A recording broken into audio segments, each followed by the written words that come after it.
नमस्कार दोस्तों, दैनिक रोजगार समाचार पेपर की 11 फटाफट बड़ी खबरों में आपका स्वागत है। 11 प्रमुख खबरों को देखने से पहले आपसे निवेदन है कि देव एकेडमी को सब्सक्राइब जरूर करिएगा।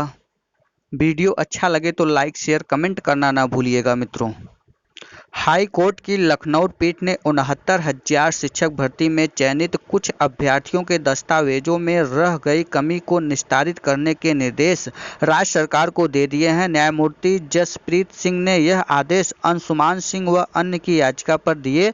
याचियों के अधिवक्ता दीपक सिंह ने कहा कि याचियों ने परीक्षा के लिए ऑनलाइन आवेदन किया था।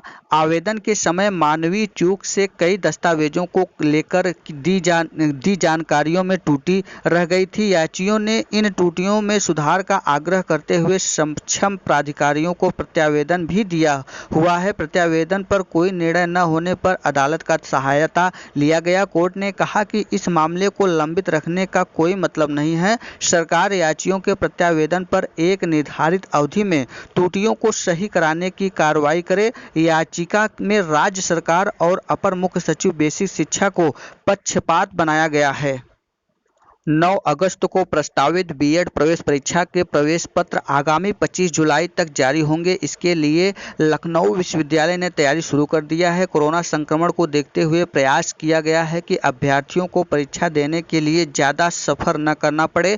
इसके लिए गृह जनपद में ही परीक्षा केंद्र बनाने की कोशिश की गई है। परीक्षा में शामिल होने के लिए करीब 4.31 लाख अभ्यर्थियों ने पंजीकरण कराया है। परीक्षा के लिए प्रदेश भर में 1,889 केंद्र बनाए जा रहे हैं। खास बात यह है कि इस बार सिर्फ राजकीय और सरकारी सहायता प्राप्त संस्थानों को ही केंद्र बनाया जा रहा है। प्रवेश राज्य समन्वयक प्रोफेसर अमिता वाजपेयी ने बताया कि कोरोना को देखते हुए सभी परीक्षा केंद्रों पर सुरक्षा व्यवस्था की गई है और केंद्र पर सैनिटाइजेशन प्रभारी तैयार किया गया है। थर्मल स्कैनिंग की व्यवस्था की जा रही है। थर्मल स्कैनिंग और अन्य औपचारिकताओं में लगने वाले समय को ध्यान में रखते हुए अभ्यर्थियों को 1 घंटा पहले रिपोर्ट करना होगा।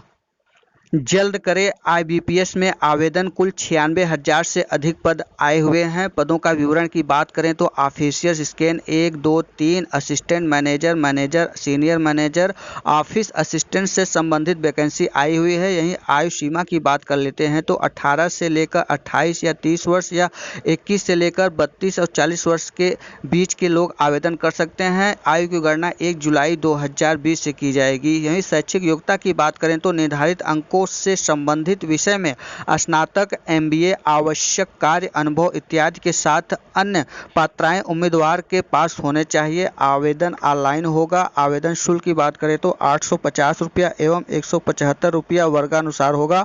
आवेदन की अंतिम तिथि 21 जुलाई निर्धारित की गई है। आप लोग आवेदन करना चाहते हैं तो आईबीपीएस पर आवेदन कर सकते हैं। कुल 96,000 से अधिक पद है। आप लोग जरूर आवेदन करिए। शासन के निर्देश के क्रम में अनुदानित कॉलेजों के शिक्षकों की जांच 22 जुलाई से शुरू होगी। 28 जुलाई तक चलने वाली जांच के लिए राजकीय महाविद्यालय रीडेका को केंद्र बनाया गया है। जांच समिति की नोएड अधिकारी डॉक्टर यशोधरा शर्मा ने सभी संबंधित कॉलेजों को जानकारी भेज दी गई है। नोएड अधिकारी के अनुसार एडीएम सिटी की अध्यक्षता में हुई बैठक में जाँच के लिए कॉलेजवार तिथियाँ तय की गई हैं। अग्रसेन कन्या पीजी कॉलेज के शिक्षकों के शैक्षिक अभिलेखों की जांच 22 व 27 जुलाई को होगी। कस्तूरबा गांधी बालिका विद्यालय विजयगढ़ में संध्या द्विवेदी के नाम पर नौकरी करने वाली फर्जी शिक्षिका राधा को शनिवार को जेल भेज दिया गया। उसे पुलिस ने शुक्रवार को विद्यालय के पास गिरफ्तार किया था। कस्तूरबा गांधी विद्यालय में महागमा मैनपुरी निवासी राधा ने संध्या द्विवेदी के नाम व एफई से फर्जी तरीके से शिक्षिका की नौकरी हासिल कर ली थी। उत्तर प्रदेश ने बेसिक शिक्षा में सुधार के लिए अब निजी जूनियर हाई स्कूल को अनुदान पर लेने और नए परिषदीय स्कूल खोलने पर रोक लगा दी है। इन स्कूलों में घटती छात्र संख्या और केंद्र से कम मिल रहे बजट के चलते यह फैसला लिया गया है। इस बीच मौजूदा विद्यालय में सुविधाएं और पठन पाठन का माहौल सुधारने पर सरकार ध्यान केंद्रित करेगी। अपर मुख्य सचिव बेसिक शिक्षा रेणुका कुमार ने इस संबंध में आदेश जारी कर दिए हैं। शासन स्तर पर विचार विमर्श के बाद पाया गया है कि छात्र संख्या के आधार पर शिक्षकों की तैनाती की जाए। गांव-गांव हो रहे सामुदायिक शौचालयों के निर्माण के साथ ही सरकार ने इसके रखरखाव के लिए बेहतरीन व्यवस्था की है। साफ सफाई के लिए प्रत्येक सामुदायिक शौचालय में सफाई कर्मी रखे जाएंगे। वहीं शौचालयों में साबुन, बाथरूम क्लीनर, ब्रश, वायरस, बिजली, पानी समेत साफ सफाई से जुड़ी पूरी व्यवस्थाएं होंगी। इन सब पर ग्राम पंचायतें 15वें वित्त आयोग से प्रति वर्ष 1.08 लाख रुपए यानी कि प्रतिमाह 9,000 रुपए खर्च करेंगे। 6,000 में रखे जाएंगे सफाई कर्मी। सामुदायिक शौचालय में साफ सफाई के लिए हर 6,000 रुपये प्रति माह पर एक सफाई कर्मी या केवरेटर रखे जाएंगे, जबकि रखरखाव पर 3,000 रुपये प्रति माह खर्च होगा। इसमें बिजली व नल की मरम्मत के लिए 600 रुपये, साबुन, वॉशिंग पाउडर, हार्पिक, मास्क, दस्तावेज, एप्रेस के लिए 1,000 रुपये प्रति माह मिलेंगे। पानी व बिजली के लिए भी 1,000 रुपये प्रति माह व अन्य खर्चों के लिए 300 रुपये प्रति माह निर्धारित किए गए हैं, जबकि 6 माह में एक बार झाड़ू, ब्रश, वाइपर, स्पंज, पोछा, बाल्टी, मग खरीदने के लिए 1,200 रुपये मिलेंगे।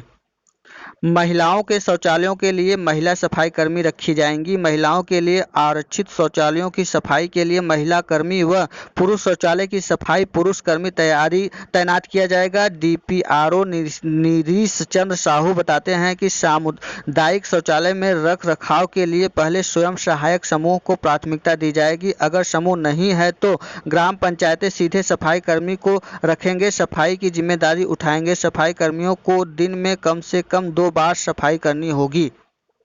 हर पंचायत में बनाए जा रहे हैं सामुदायिक शौचालय। साबुन, हार्पिक, मास्क, दस्तावेज, एप्र के लिए मिलेंगे 1,000 रुपये। 6,000 रुपये प्रति माह सफाई कर्मियों को दिए जाएंगे। 9,000 रुपये प्रति माह शौचालय के रखरखाव पर खर्च होंगे। अखिल भारतीय विद्यार्थी परिषद के विभाग संयोजक अर्पित तिवारी ने जिलाधिकारियों को ज्ञापन सौंपा, जिसमें कोरोना के संकट के दौरान फीस माफ करने की मांग की गई है।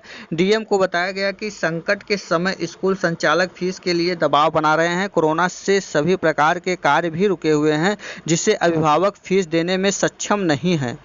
वैचारिक शिक्षक वेलफेयर एसोसिएशन ने परिषदीय शिक्षकों की समस्याओं को लेकर महानिदेशक स्कूली शिक्षा को ईमेल एवं रजिस्टर्ड डाक से विज्ञापन भेजा। शिक्षकों की शिकायत है कि ऑनलाइन मेडिकल लीव, सीसीएल की सुविधाओं के लिए शिक्षकों को भटकना पड़ रहा है।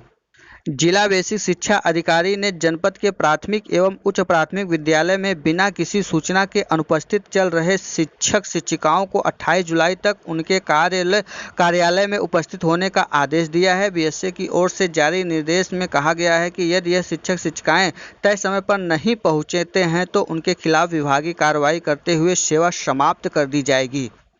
प्रदेश के राजकीय माध्यमिक कॉलेज में तैनात करीब 1 दर्जन शिक्षकों की जल्द ही सेवा समाप्ति होगी। उनके अभिलेख सत्यापन में खामियां प्रमाणित हुई हैं। शिक्षा निदेशालय पिछले वर्षों में तैनात शिक्षकों के अभिलेख जांच रहा है। जिन शिक्षकों के अभिलेख गड़बड़ मिले हैं उनमें से कुछ के पक्ष रखा है, बाकी ने जवाब देना उचित नहीं समझा। अगले सप्ताह सूची निर्गत करने की तैयारी है। बेसिक शिक्षा परिषद के विद्यालयों में नियुक्त शिक्षकों के अभिलेखों का सत्यापन लंबे समय से चल रहा है। इधर शासन ने माध्यमिक कॉलेजों में तैनात शिक्षकों के अभिलेख जांचने का आदेश दे दिया है। शिक्षा निदेशालय के वर्ष 2012 से 2014 आदि में एलटी ग्रेड शिक्षक के रूप में तैनात शिक्षकों के अभिलेख सत्यापन शुरू किया तो गड़बड़ी मिली है। संदिग्ध अभिलेख वाले शिक्षकों को नोटिस जारी करके उनका पक्ष पूछा गया है। कुछ शिक्षकों ने अपना जवाब दिया है, लेकिन अधिकांश ने मौन साध लिया है। अपर शिक्षा निदेशक राजकीय अंजना गोयल ने बताया कि शिक्षकों को सूची अगले सप्ताह में जारी करने की तैयारी है। इसके बाद उनकी सेवाएं समाप्त कर दी जाएंगी। यूपी बोर्ड की हाई स्कूल व इंटरमीडिएट परीक्षा 2020 के अंक व सह प्रमाण पत्र अब 15 अगस्त तक वितरित करने की तैयारी है। इंटर के प्रमाण पत्र 15 जुलाई से वितरण की तैयारी थी, लेकिन अब तक छपकर क्षेत्रीय कार्यालय में नहीं पहुंच सके हैं। अफसरों का कहना है कि वेबसाइट से सचिव के डिजिटल हस्ताक्षर के प्रमाण पत्र वितरित किए जा रहे हैं। इसके लिए छात्र छात्राओं को समस्या नहीं हो रही है। बेसिक शिक्षा विभाग में बर्खास्त 5 फर्जी शिक्षकों के विरुद्ध रुद्रपुर और एकौना थाने में कूटरचना, धोखाधड़ी और गबन का मुकदमा दर्ज किया गया है। खंड शिक्षा अधिकारी की तहरीर पर शनिवार को पुलिस ने यह कार्रवाई की है। इससे पहले 9 बर्खास्त शिक्षकों के खिलाफ शुक्रवार को कोतवाली व बनकटा थाने में केस दर्ज हुआ था। अनामिका शुक्ला पर बुलंदशहर में रिपोर्ट दर्ज हुआ है। प्रदेश के विभिन्न जिलों में फर्जीवाड़ा पकड़ में आने के साथ अब बुलंदशहर जनपद के कस्तूरबा में फर्जीवाड़ा करने वाले अनामिका शुक्ला के खिलाफ एफआईआर दर्ज कराई गई है।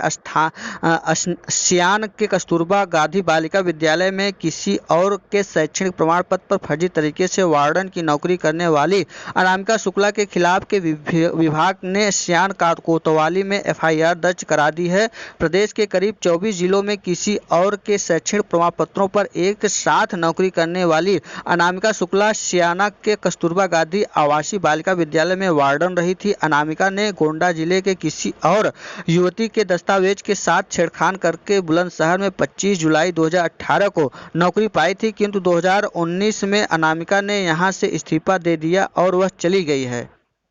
ये था आज का दैनिक रोजगार समाचार पेपर की इजारा फटाफट बड़ी खबरें। वीडियो अच्छा लगा हो तो देव एकेडमी को सब्सक्राइब, लाइक, शेयर, कमेंट करना ना भूलिएगा दोस्तों। वीडियो में अंत तक बने रहने के लिए बहुत बहुत धन्यवाद। फिर मिलते हैं एक नई सूचना के साथ, तब तक के लिए नमस्कार।